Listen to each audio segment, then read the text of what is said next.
까지 말씀입니다. 신약성경 402면입니다. 요한계시록 3장 14절부터 22절까지 말씀입니다.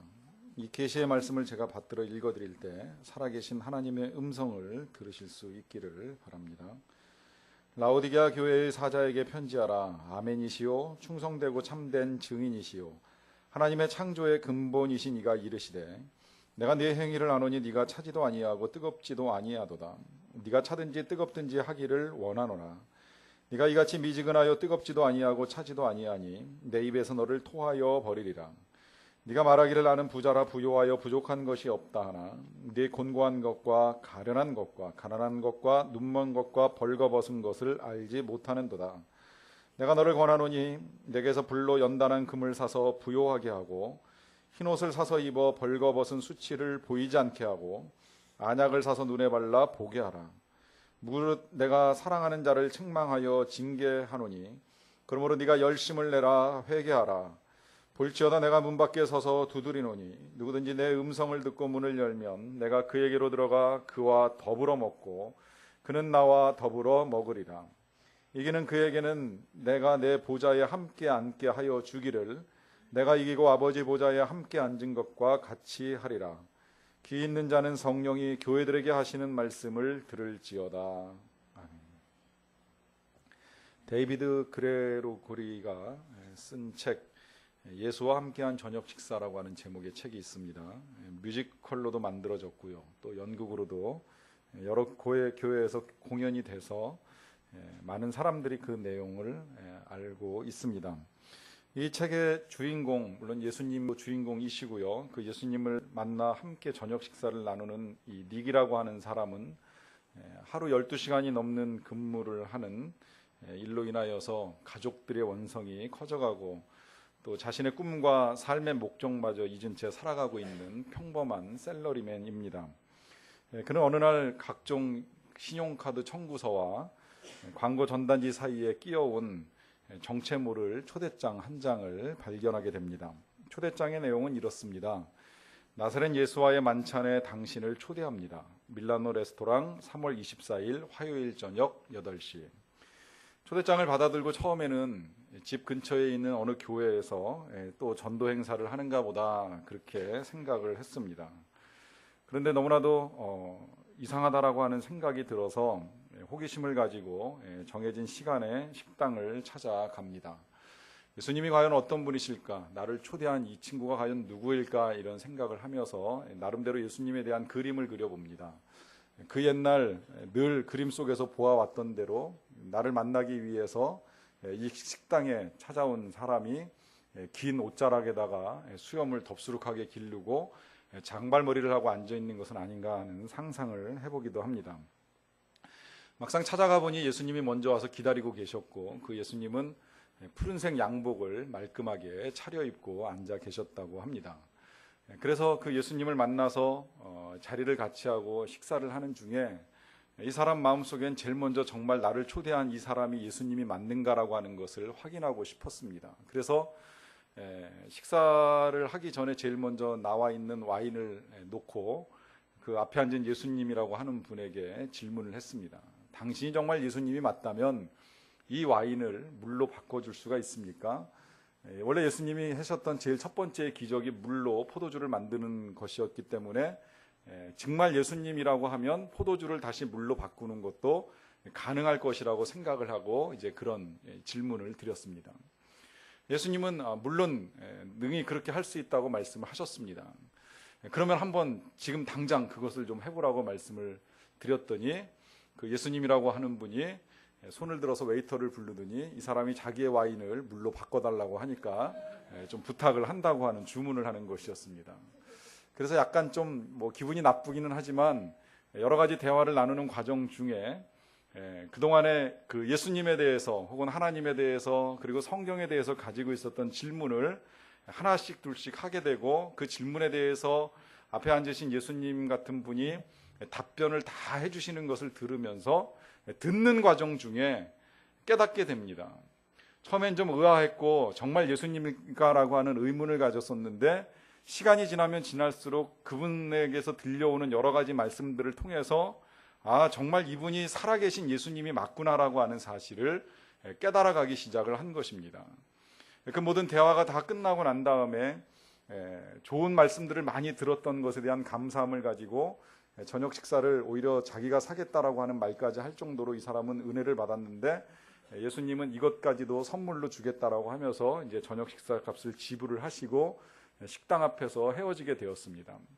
집으로 돌아오는 길에 그 사람은 통상 한 20분 정도 차로 움직여야 되는 거리였는데 단 2분 만에 도착한 것 같다는 느낌을 말을 합니다. 마음은 자동차 바퀴보다도 1000배 더 빠르게 집을 향해서 달려왔다고 합니다. 그는 예수님과 더불어서 식사를 하고 대화의 시간을 가지면서 그분이 정말 지금도 살아계신 자신이 알고 있었던 예수님이라고 하는 것을 확신하게 된 것입니다. 이스라엘 백성들이 애굽에서 오랫동안 노예 생활을 했습니다. 그 노예 생활을 하던 이스라엘 백성들이 가나안 땅에 들어가게 될 때 하나님께서 걱정하신 것이 한 가지가 있습니다. 그 백성들이 전쟁을 치르면서 그 전쟁 때문에 패배할까 하는 거 걱정하지 않으셨습니다. 새로운 환경에 들어가게 될 때 그 새로운 환경에서 잘 적응할 수 있을까? 이것 또한 아니었습니다. 그들이 새로운 음식을 먹게 될 터인데 그 음식이 입에 맞지 않아가지고 고생할까? 그것도 하나님의 걱정거리는 아니었습니다. 오히려 그런 것들은 충분히 준비가 되어 있었습니다.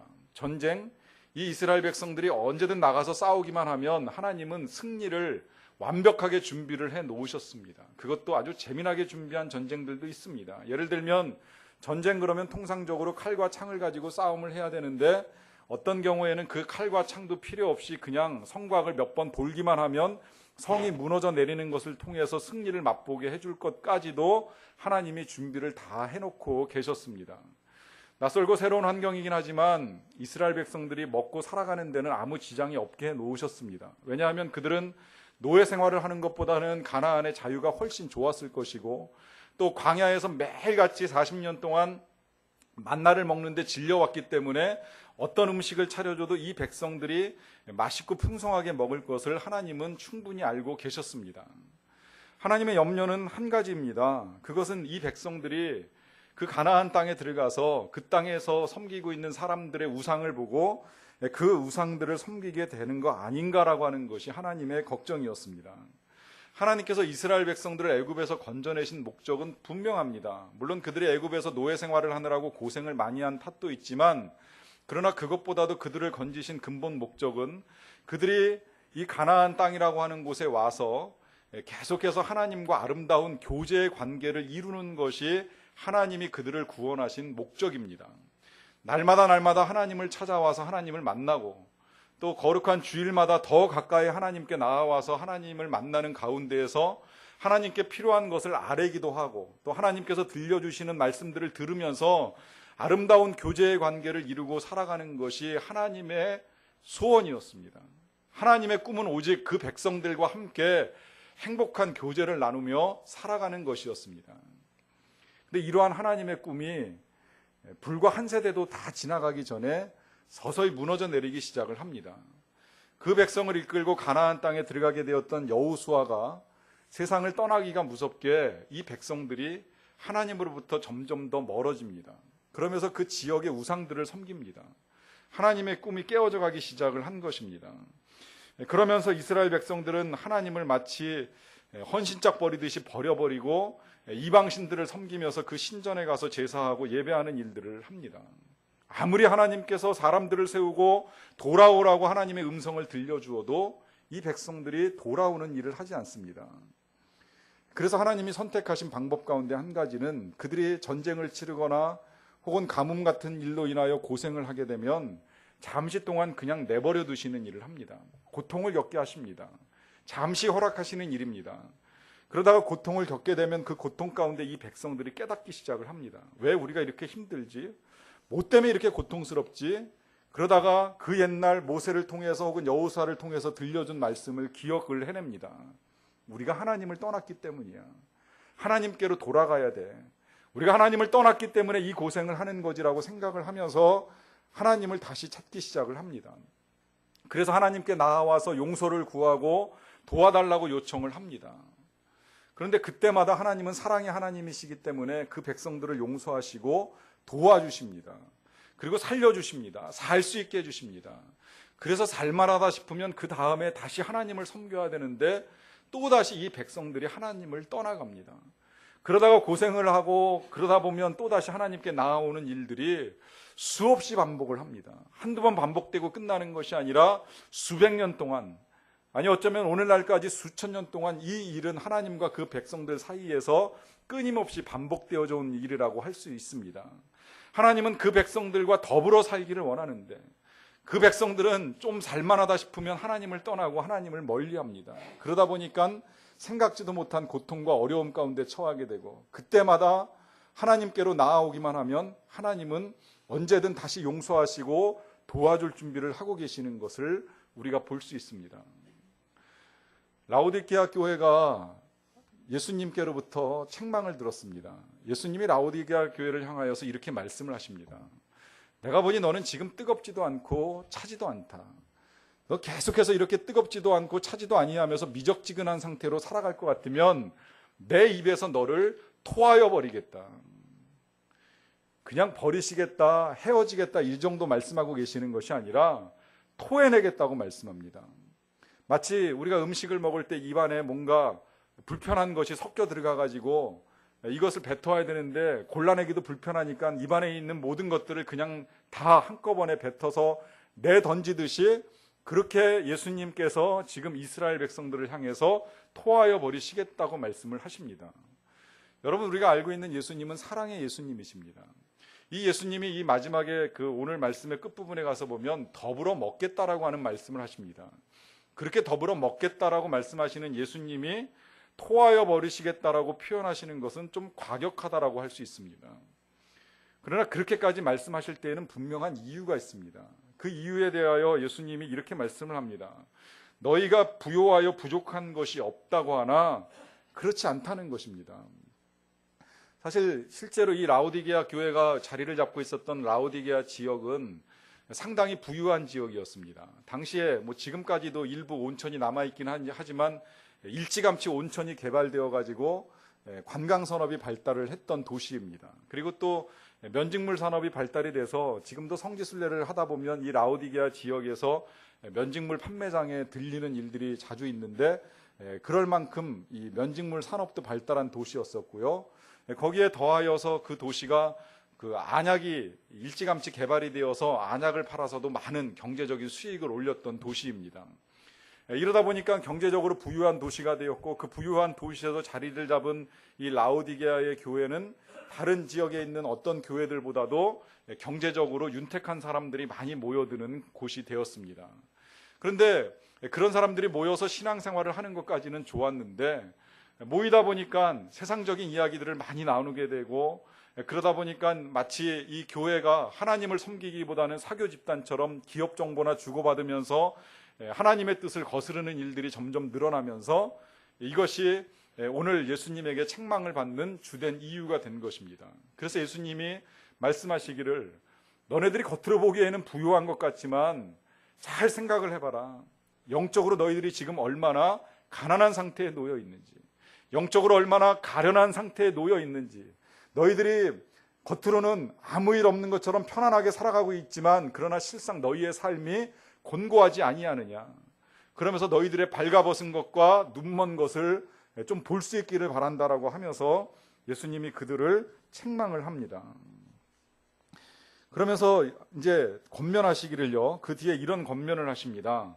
불로 연단한 금을 사서 부요하게 하라. 흰옷을 사서 입어 벌거벗은 수치를 보이지 않게 하라.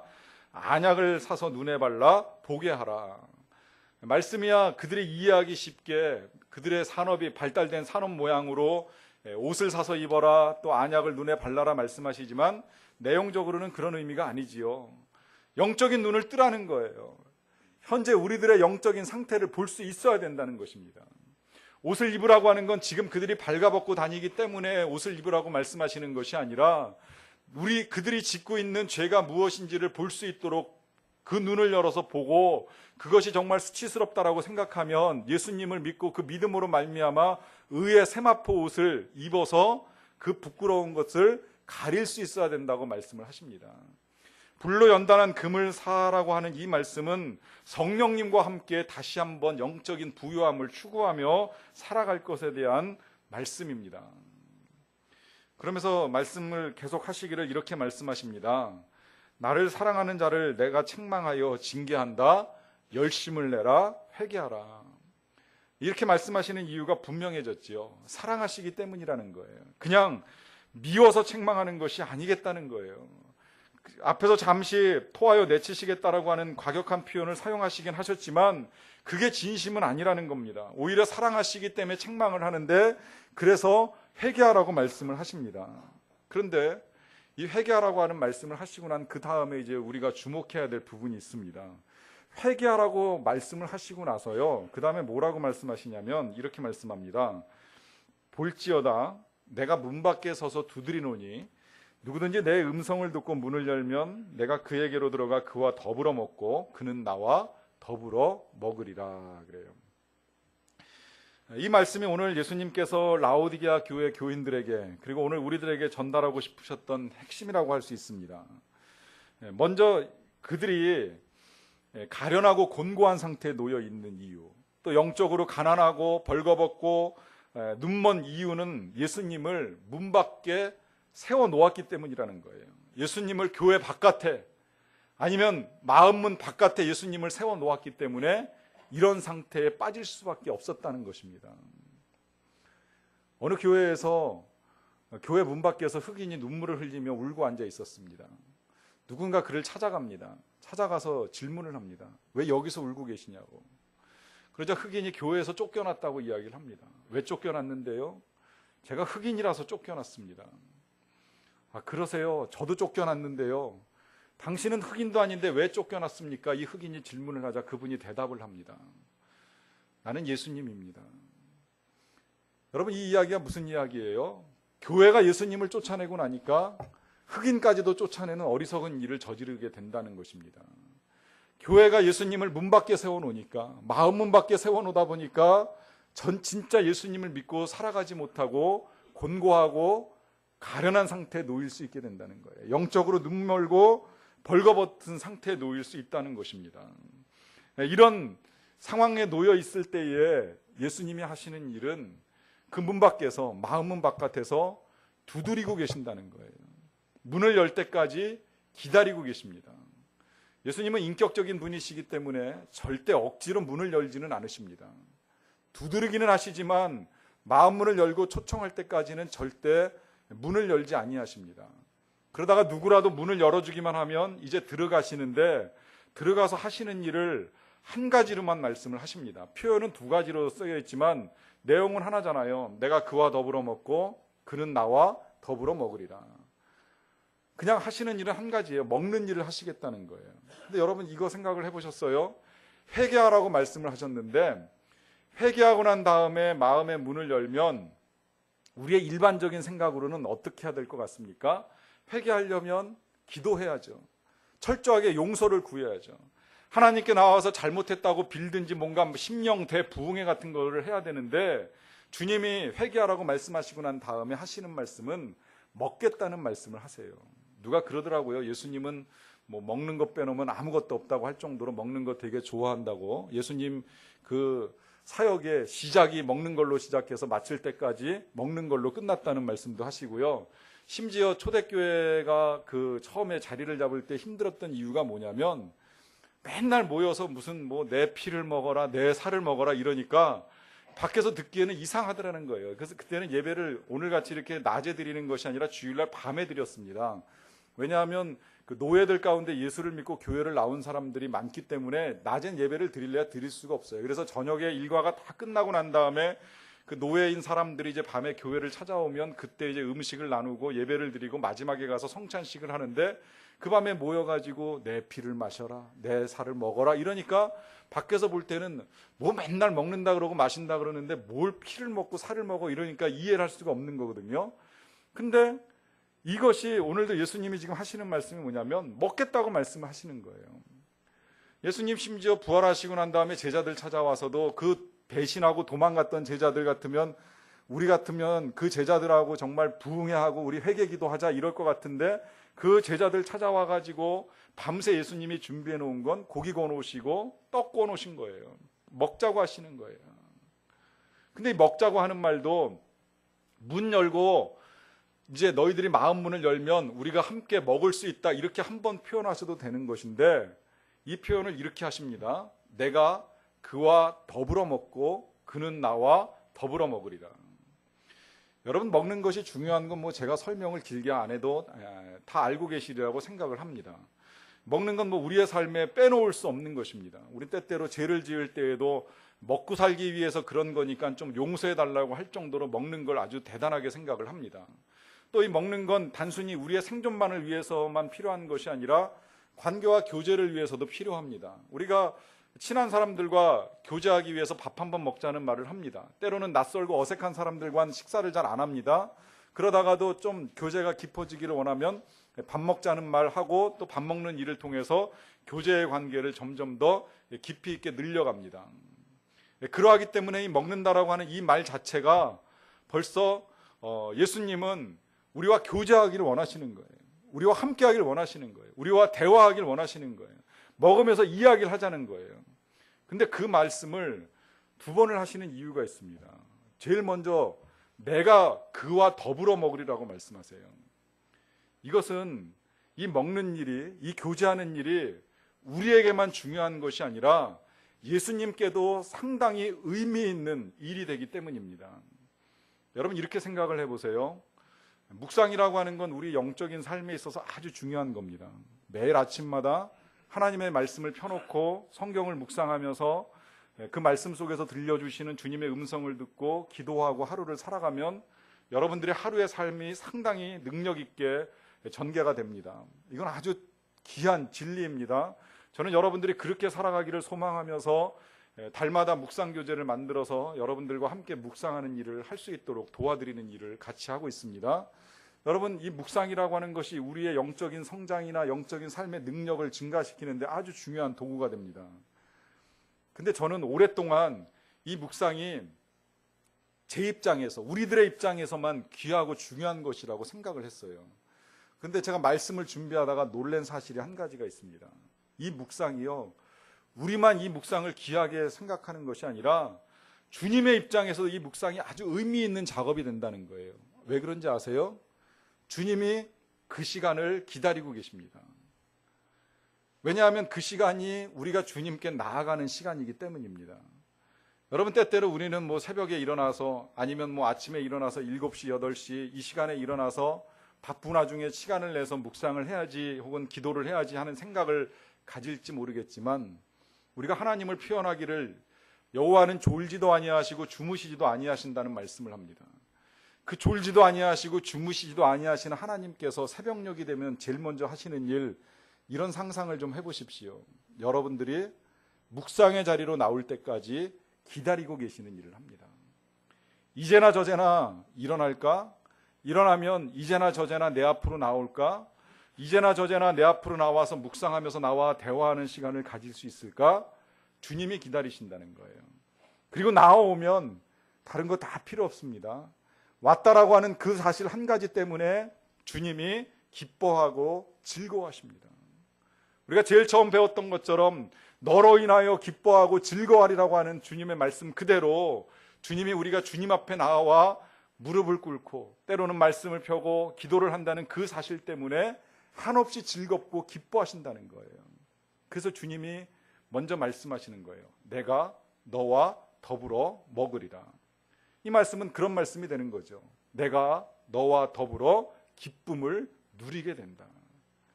그러면서 한편으로 뒤집어서 또 말씀하십니다. 이건 나만의 기쁨이 아니라 너는 나와 더불어 먹게 될 것이다. 바꿔 말하면 그것이죠. 너는 나와 더불어서 기쁨을 누리게 될 것이다. 여러분, 이 말씀이 그 부요했던 라오디게아 성도들에게 들려주신 주님의 음성입니다. 겉으로 보기에는 넉넉했는데 실상은 세상 속에서 지쳐서 가련한 상태에 놓여 있고, 부유한 것처럼 보였지만 영적으로 빈곤해서 영적인 가난함에 빠져 있었고, 겉으로는 멀쩡한 것처럼 보였지만 내면적으로는 죄 가운데 놓여 있었기 때문에 옷 입을 필요가 있었던 이 영혼을 향해서 주님이 말씀하시기를 이제 너는 나와 더불어 인생의 기쁨과 행복을 회복하게 될 것이라고 다시 말씀을 하십니다. 로버트 멍어가 내 마음 그리스도의 집이라고 하는 제목의 책을 썼습니다. 이건 우리 교회 1:1 지도자 훈련 필독서이기 때문에 아마 읽어보신 분도 몇 분 계시리라고 생각을 합니다. 세계적으로 1000만 권 이상 팔렸고 우리나라에서도 50만 권 이상 팔린 책인데요. 이 책의 서론에서 저자가 이제 이렇게 말씀을 시작을 합니다. 놀랄만한 기독교 교리 가운데 하나는 예수 그리스도께서 성령의 임재를 통해서 실제로 그리스도인의 마음에 들어오셔서 정착하시고 그곳에 안주하신다는 것입니다. 그리스도는 자신을 영접하는 인간의 마음을 그분의 거처로 삼으십니다. 이 말씀대로 저자는 예수님을 자신의 마음의 집으로 초청을 했습니다. 그리고 예수님께 제일 먼저 보여드린 것은 서재입니다. 자신의 서재를 보여드렸어요. 근데 막상 보여드리고 나니까 그 서재 속에는 예수님이 기뻐하지 않는 책도 꽂혀 있는 것을 알게 되었고 그 책들을 예수님이 다 빼서 책장을 다 정리를 해주셨습니다. 그리고 부탁을 하십니다. 이제 네 마음의 서재를 말씀으로 채워라. 성경으로 채워라. 영의 양식으로 서재를 채워나가라. 그래서 그렇게 하겠다라고 하는 약속을 드리고 서재의 한 복판에는 예수님의 사진을 걸어놓게 되었다고 합니다. 그러고 나서 예수님을 주방으로 모시고 갔습니다. 음식을 대접해야 되겠다라고 하는 생각을 가지고 그동안에 자기가 좋아하는 음식의 목록을 열거해 드렸습니다. 돈, 학식, 증권, 명성, 행운 이런 것들을 예수님께 내어놓았지만 예수님은 이런 음식들이 우리의 영혼을 배부르게 할 수 없다는 사실을 가르쳐 주시고 하늘의 신령한 음식을 먹어야지 영원히 배고프지 아니할 것이라고 가르쳐 주셨습니다. 그렇게 예수님을 모시고 한 공간 한 공간 이동을 합니다. 그러면서 공간이 바뀌기 시작을 합니다. 거실이 예수님과 대화하는 장소로 바뀌었습니다. 또 작업실은 그동안에 혼자서 일을 하던 장소여서 도구들도 어지럽혀져 있었지만 일의 성과가 오르지 않아서 굉장히 고생을 많이 해왔던 기억을 가지고 있습니다. 예수님이 그 작업실을 정리를 다 해주시면서 말씀하시기를 이제 내가 도와줄 테니까 나와 함께 좀 더 멋있는 일을 해보라고 또 여러 사람을 위해서 일해보라고 하시면서 그 일을 더 잘 할 수 있도록 해주셨습니다. 이제 그런 식으로 침실과 오락실도 다 바꾸어 주셨는데 이 사람이 하나 열지 못하고 있었던 곳이 있었습니다. 그것은 벽장입니다. 이 벽장 안에는 온갖 더럽고 지저분한 것들을 다 넣어 놓았기 때문에 그 안에서 악취가 나고 있었고 그 악취가 나는 벽장을 치우지 아니하면 예수님이 그와 함께 거하실 수가 없다고 말씀을 하셨습니다. 너무나도 부끄럽고 더러워서 그것만은 보여드릴 수 없다고 생각을 하면서 주저하다가 결국에 예수님께 벽장의 열쇠를 내어드렸는데 그 벽장 속에는 그동안의 온갖 추악한 죄악과 또 마음의 상처와 여러 가지 고통들이 있는 그대로 쌓여서 썩어가고 있었던 것이었어요. 그걸 열어드렸더니 예수님이 깨끗하게 다 치워주시고 말끔하게 페인트 칠까지 해주시면서 더 이상 이제 이러한 것들로 인해서 이 집안에 악취가 나지 아니할 것이라고 분명하게 말씀을 해주셨습니다.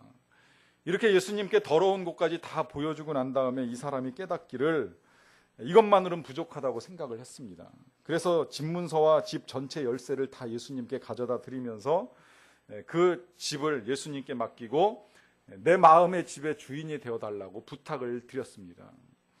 마지막에 저자는 이렇게 이야기합니다. 그날 이후 이제부터 영원토록 나는 그분의 것이요 그분은 나의 것이 되셨습니다. 에미르 캐너가 값비싼 소명이라고 하는 책을 썼는데요. 이 책은요, 세계 여러 이슬람 나라 중에서 예수님을 믿고 구원을 받게 된 20명의 성도들의 회심 이야기가 기록이 되어 있습니다. 나라는 다 다릅니다. 여기 동남아시아, 인도네시아, 말레이시아로부터 시작을 해서 이제 중동의 예를 들면 이란, 이집트, 또 사우디아라비아 이런 나라들 그리고 저 아프리카 북단의 모로코까지 20개국에서 모슬렘 신앙을 가지고 있다가 예수님을 믿게 된 개종한 그리스도인들의 그 개종의 과정, 그 이후 전후의 삶을 기록한 책입니다. 이 책을 읽어나가다가 제가 그 20명의 사람들에게서 그 나타나고 있는 몇 가지의 공통점들을 발견하게 됐어요. 그들의 나라가 다르고 인종이 다릅니다. 삶의 환경이 다르고 직업이 다르고 나이가 다르고 성별이 다른데 몇 가지 공통점이 있더라고요. 첫째로 그 공통점은 일단 예수님을 믿고 나면 엄청난 불이익을 겪는다는 거예요. 한결같이 예수님을 믿고 나면 대개 가족들로부터 배신자라고 하는 낙인이 찍히고 그 가문에서 쫓겨납니다. 심지어는 살인의 위협까지 당합니다. 이 모슬렘 꾸란 율법에 의하면 그 개종한 사람들은 죽여도 좋다라고 하는 말씀이 들어있기 때문에 대개 이슬람 국가들은 명예살인 제도라고 하는 것을 두어서 그 개종한 사람들을 죽이는 이 일은 국가에서 형벌로 다스리지를 않는 일들이 있습니다. 그러니까 내 가족 중에 누가 이슬람 종교를 가지고 있다가 기독교로 전향을 하게 되면 가족이 가족을 죽이는 일이 흔하게 일어나는 일입니다. 그러니까 가족들과 어울려 살 수가 없어가지고 쫓겨나거나 도망가는 일을 해요.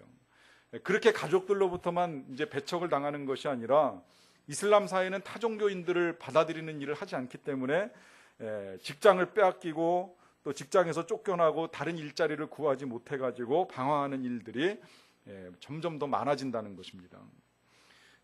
그런 그들이 어떻게 예수님을 믿게 되었는가라고 하면 이제 여기에도 공통점이 나타나는데, 일단 누군가로부터 예수님께 대하여 듣는 기회를 갖게 됩니다. 뭐 사업상 거래처의 그리스도인들을 만나서 듣게 되는 일도 있고, 또 혹은 직장의 상사나 직장의 동료 가운데 누군가가 몰래 아주 조심스럽게 예수님에 관한 이야기를 전해줍니다. 아니면 성경책을 선물로 주는 일도 있습니다. 저는 이런 일 때문에 우리가 결과를 묻지 않고 전도를 하는 일이 정말 중요하다라고 하는 생각을 하게 됩니다. 전하는 입장에서는 정말 이 일 때문에 변화가 일어날지 안 일어날지는 정확하게 다 알 수 없지만, 그러나 이 일이 그 사람의 마음의 변화를 일으키는 첫 출발점이 되는 것만큼은 틀림이 없습니다. 그래서 이제 전하는 이야기를 듣게 되고 나면 그 다음에 이제 여기서부터 이제 갈라지게 됩니다. 반응이 조금씩 다르게 나타나요. 대부분의 모슬렘들은 그리스도에 관해서 듣게 되면 화를 내거나 아니면 논쟁을 합니다. 아니면 일방적으로 거절을 하거나 위협을 통해서 더 이상의 대화가 진행되지 않도록 막아버립니다. 그런데 이 책에 기록된 이 20명의 공통점은 한결같습니다. 예수님에 대하여 듣고 난 다음에 얼마의 시간이 흐르지 않고 난 다음에 한결같이 다 꿈속에서 예수님을 만나는 꿈을 꿉니다. 그리고 그 꿈속에서 예수님과 대화를 하고 예수님이 손 내미는 것을 보게 되고 그 손을 붙잡으면서 예수님이 살아계신 것에 대한 확신을 가지고 그때부터 예수님을 믿고 살아가는 그리스도인들로 이제 개종을 하고 살아가게 됩니다. 근데 이 과정 중에 이제 그 중간 부분이 참 중요한 것 같아요. 들었잖아요.